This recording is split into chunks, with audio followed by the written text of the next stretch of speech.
Tweeting to God by Dr. Dominic Emmanuel, chapter 7, titled Foolishness of God. And I quote, "For the foolishness of God is wiser than human wisdom, and the weakness of God is stronger than human strength," quote closed, wrote St. Paul nearly 2000 years ago. But how could anyone at all speak about the foolishness and weakness of God?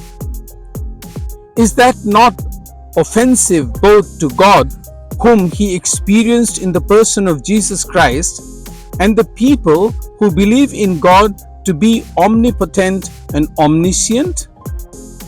What then is the foolishness of God as compared to human wisdom?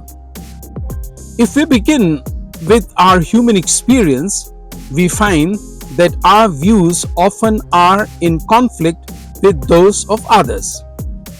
Even the views of grown-up children are often completely at variance with those of their parents on several issues. They consider them as too old-fashioned with regard to the choice of their subjects in college, or the dress they wear, or the places they want to go to, and now on the use of electronic gadgets. It is often the same when it comes to plans with regard to life, especially when they do not materialize or simply fail to go the way we would have liked them to. We are quite sure that what we plan is the best thing for us, regardless of whether it is to do with our studies, jobs, travels, buying a home, or a marriage proposal. We pray to God so hard for those things to be fulfilled, especially those which are not within our power to achieve. Sometimes it could happen that even when our plans are purely altruistic and meant to help others, we find that our prayers take a long time to be answered or may even remain unanswered. We then begin to doubt whether God hears our prayers at all, or if He even exists. Such thoughts come to our mind because we ignore what the Bible sensibly teaches, and I quote, "Be not wise in your own eyes," quote closed. While making our plans, we must bear in mind that we see only certain dimensions of things which may appear absolutely fine to us at any given moment.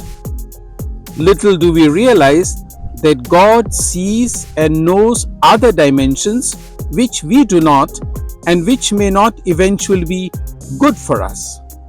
Much more than our parents who advise us on the basis of their vast past experience, God, with His omniscience and omnipotence, knows exactly what is best for us.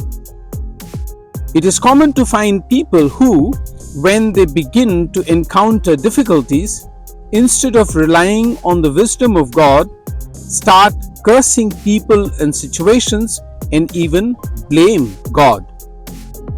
The book of Proverbs appropriately describes such people, including us, and I quote, "On the lips of him who has understanding, wisdom is found, but a rod is for the back of him who lacks sense," quote closed.